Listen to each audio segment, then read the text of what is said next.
Okay. Hi, AP HuG parents. What a strange way to have back to school night, but I'm glad that I could at least tell you a little bit about our class and a little bit about what we're doing and how you can help and so on and so forth. With the expectation that if you have any questions at any time, at any point during the semester, please feel free to reach out to me. My email address is on this slide right here. It's probably the easiest way to get in touch with me. So welcome to the most unusual back to school night that I've ever hosted before. So I want to tell you a little bit about human geography. This is, of course, an AP class, and I'll talk about what that means in just a minute. But it's probably going to be the most rigorous course that your students have taken thus far in their academic careers. And it is a class that I'm passionate about and that I hope that your students, my students and your kids end up falling in love with the discipline of geography because it's so important and so relevant today. So unlike what you might think of as old school geography, where it's just physical geography and maps, and we do a lot of maps, but not just like finding places. Human geography is all about humans' interactions with the world and how we shape the world and how the world shapes human behavior.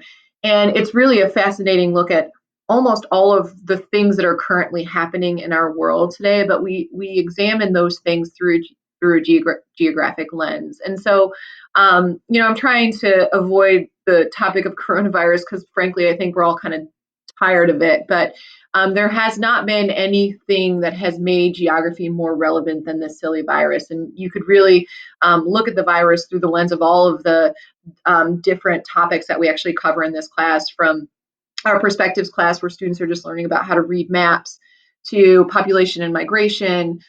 We do culture. I would certainly say that this disease has had an impact on our culture and we all go out with masks now.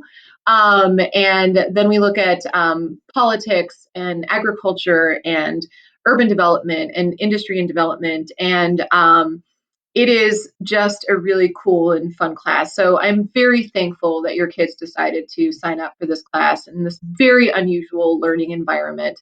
But we are going to make it work because that's what we do. So one of the things that I always tell parents to do in terms of how they can best support their kids in any class, but really in an AP class like this one, is talk to your kids about what's actually happening in the world. By the end of this class, I will have seen success as a teacher if students come to me and say something like, "Oh, Truax, like I can't stop seeing the stuff that we're actually talking about in class in the world." And then I'm like, "Yes, geography wins again." So whatever topic is happening at the dinner table, the more the kids are aware of what's happening in the world, the better they do in this class. One of the things that they have to be able to do is apply content to the real world.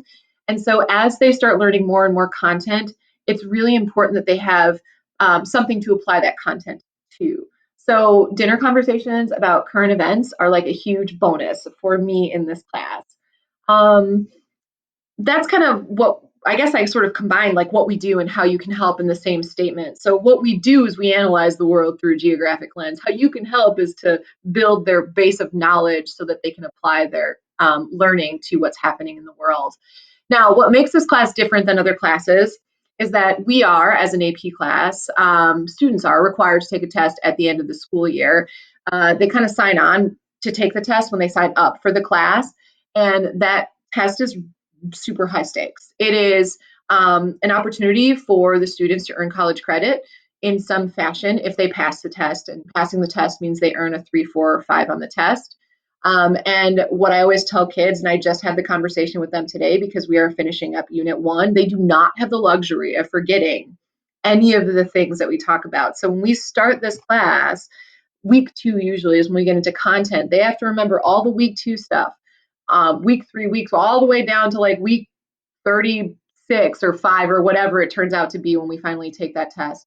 And then they can just kind of relax. And so part of the thing that we do to get the kids ready, and by we, I mean myself and the other human geography teachers, we cycle back to concepts frequently throughout units so that the kids are always being challenged to think about the past units in the current units.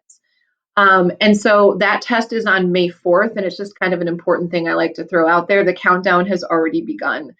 Okay, so a couple of other just quick things I want to walk you through, so that you're aware of what your kids are seeing. And then if you have questions, they can always show you what we're doing in class. So I'm just going to take you on a tour of the important places here. The first place, obviously, is our AP classroom. And this is like the what we do in class. This is for period 1. So if your kids are in period 2, it's going to look a little differently.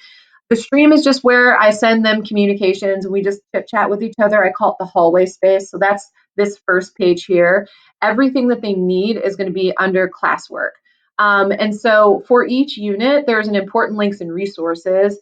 And this is stuff that's relevant for the entire unit. So it doesn't really belong under any specific week. So you can see the unit overview, the College Board Unit 1 standards are linked here. They're reading. So I made a decision to use one of our review books. Actually, I'll show it to you right now because I highly recommend, if it's possible, that you get your kids a copy of this, because until we get back into the classroom, this is a better tool in terms of reading than the textbook, because it's aligned to the curriculum and it is really succinct. And because I'm having them watch lectures outside of class, I wanted to minimize the amount of reading that they were doing. And so you can actually order the book at the link is right here. And that way they can have their own copy and they can annotate the copy and make notes in the margins, highlight things that they might be confused about. And that becomes like a point of discussion for us in class. So that would be helpful. It's not a big deal if you don't. I'm going to photocopy some chapters. I'm always hesitant to say that, but I'm going to photocopy chapters until we get back in school. And this is just, I think, just a way to help the students. Otherwise, everything is organized by weeks. Every week starts with a weekly agenda. Every weekly agenda informs the students what they are doing for the entire week. And then this gives them the daily agenda, the unit objectives. We're getting ready for our first assessment on Monday. So you're going to see that's like all the learning objectives. The asynchronous prep session is what the students are expected to do before they come to the next meeting in person. And then there's always like here's some fun stuff that we are doing. No fun stuff this week. It's just review on Thursday and Friday, or Wednesday, Thursday and Friday for all students. The other thing that I wanted to point out was the AP Classroom. So we have our St. Charles East Google Classroom page, which is for instructional resources, but the AP Classroom is a really, really helpful tool that AP College Board has put together for each one of the AP classes that are offered. And I really want students to engage with this often, especially in our remote learning environment, because it's just another opportunity to hear from really seasoned and respected professionals in the field of human geography. They do these videos, these dailies, they call them the daily videos. And the idea is that each one of these videos is connected to a learning target. So if students are struggling with, say, the power of geographic data or understanding spatial and concepts on scale, there is another opportunity for them to hear from somebody who teaches this course, and again, well respected within the community, so that they can sort of get the information in another space.